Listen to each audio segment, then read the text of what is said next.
एक प्यास की बात बोली थी उन्होंने, उड़ीसा के ग्राहम स्टोन्स का जिक्र किया था, तो उसमें तो कांग्रेस की सरकार सीबीआई की इंक्वायरी नहीं कर पाई थी। मगर जब ताजमहल का उल्लेख आता है सभापति महोदय, तो एक प्यास मुझे याद आ जाती है। जब शाहजहां जेल में था और दूर से उस ताजमहल को देखता था और उसे सिर्फ एक सुराही पानी मिलता था और उसने औरंगजेब से कहा एक सुराही पानी और भिजवा दो, तो जानते उसने मना कर दिया। तो दुखी होकर शाहजहां ने फारसी में लिखा, ए पिसर तू अजब मुसलमानी, जे पिदरे जिंदा आप तरसानी, आफरीन हिंदुआन सदबार, जे देहंद पिदरावा मुर्दा देवम आप। मतलब तू कैसा मुसलमान है जो जिंदा बाप को पानी के लिए तरसा रहा है, तुझसे तो आफरीन 100 बार उन हिंदुओं को है जो पितृपक्ष में मरे हुए बाप को भी पानी देते हैं। और सभापति महोदय, मैं बताना चाहता हूं कि ये हमने ईमानदारी से मुस्लिम समाज के कल्याण के लिए बात की है, क्योंकि एक तरफ खड़ा हुआ है ईमानदार मुसलमान जो शराफत के साथ ईमान को गले से लगाए हुए हैं, और दूसरी तरफ कुछ चंद सरमाएदार हैं जो उस अमानत में खयानत करके शरारत के साथ उसके झंडा बरदार बनना चाहते हैं। तो ये मुकाबला किसके बीच में है? ये शराफत अली और शरारत खान के बीच में मुकाबला है। हमारी सरकार शराफत अली के साथ खड़ी है, हमारी गरीब मुस्लिम के साथ खड़ी है। ये गरीबों गुर्बत वाले गुर्बत अली और सरमाएदारे वाले गाजी खान के बीच का इलाका है। मगर मैं कहना चाहता हूं महोदय, एक बात मैं बहुत स्पष्ट रूप से कहना चाहूंगा, इन जरूरतमंद मुसलमानों की लड़ाई के लिए मैं कह सकता हूं कि ये गरीब मुसलमानों के दिल की कसक और कट्टरपंथी वोट के ठेकेदारों के मन की ठसक के बीच में हमारी सरकार ने उस कसक का साथ दिया है, जिसके लिए मैं मानता हूं गरीब और पसमानदा मुसलमान निश्चित रूप से उनका आभारी होगा। हां, मगर जब इसकी बात आती तो भी माननीय खड़गे जी भी बोल रहे थे, माननीय संजय सिंह जी भी बोल रहे थे, मनोज झा जी भी बोल रहे थे कि साहब आपके यहां वो कितने पुजारी हैं और कितने किस वर्ग के पुजारी हैं। तो मैं उनको बताना चाहता हूं, केवल अकेले जूना अखाड़े ने पिछले साल 71 SC ST लोगों को महामंडलेश्वर बनाया। अरे आपको हमारे सदन में बैठे हुए बाली योगी उमेश नाथ जी नहीं दिखते? वैसे तो कहा जाता है जात ना पूछो साधु की, मगर मैं बताना चाहता हूं विश्व हिंदू परिषद के 50,000 से अधिक पुजारी ट्राइबल्स में जो शेड्यूल कास्ट है जो काम कर रहे हैं। मगर मैं हद अदब से पूछना चाहता हूं, बताइए मुल्ला मौलवी मुफ्ती मुकर्रम बारी हाफिज में से कितने पसमंदा हैं? उसमें कितने जुलाहा अंसारी घोसी बताइए मिरासी कितने हैं? बाकी छोड़िए, पसंदला बोर्ड में है क्या? अरे वक्फ बोर्ड में है क्या? इसीलिए मैं कहता हूं खुद मियां फजीहत दूसरों को नसीहत। अगर ईमानदारी से बात करनी है तो उस पर आगे। मगर मैं एक बात और कहना चाहूंगा कि हमारी जो सरकार ने नाम दिया है, इसको उम्मीद नाम दिया है, और ये उम्मीद है किसके लिए? उस ईमानदार मुसलमान के लिए और देश के हर खास व आम के लिए ये उम्मीद है। मगर सभापति महोदय, कुछ लोग वो हैं जो उम्मा का ख्वाब पाले हुए थे। उम्मा शायद हमारे बहुत से लोग समझते हो ना समझते हो, पूरी एक एंटायर जो इस्लामिक खलीफत और राज होता है उसको उम्मा कहते हैं।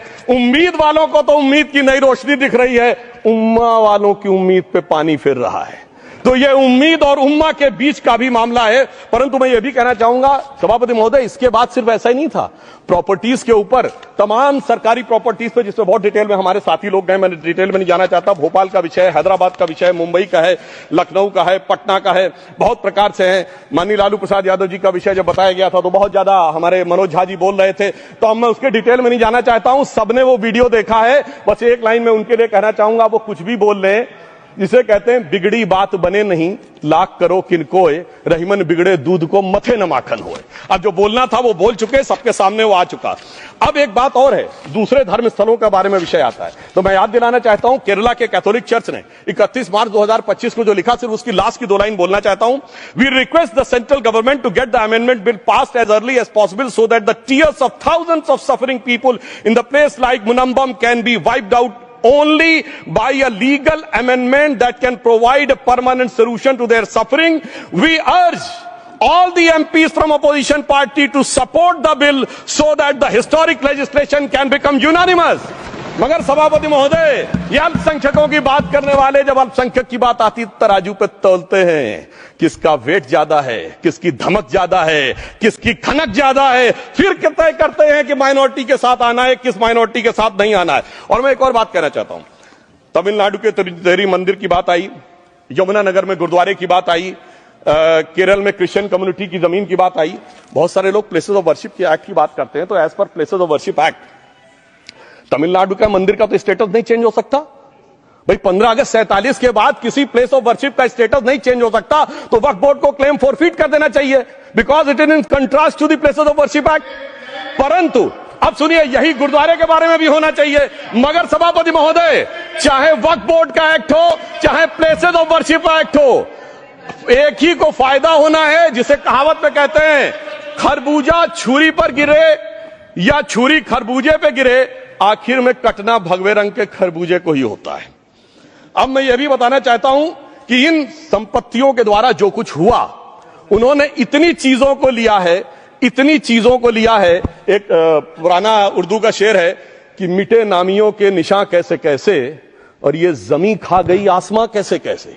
इस जमीन ने कैसे कैसे लोगों को अपने में समा लिया, इसकी तमाम तारीख गवाह है। अगर मैं इसमें बहुत डिटेल में जाऊंगा तो सदन का बहुत सारा वक्त जाएगा, परंतु मैं एक बात यह कहना चाहता हूं कि जब इतना ज्यादा आगे बढ़ गया तो फिर कोर्ट ने आगे इंटरवेंशन करना शुरू किया। मैं डिटेल में नहीं जाना चाहता हूं। अभी कार्तिकेय शर्मा जी ने, बहुतों ने बोला सैयद फसल का case versus union of government, Allahabad high court के केस को कहा, मगर Bashir versus state of West Bengal case में उन्होंने बहुत क्लियर कट कहा है कि waqf is not a religious denomination in accordance with Article 26 of the Constitution, so the matter relating to the restricting the economic, financial, political and other sector activities that may be associated with religious practice under Article 25(2)(a) of the Constitution can be regulated by the state.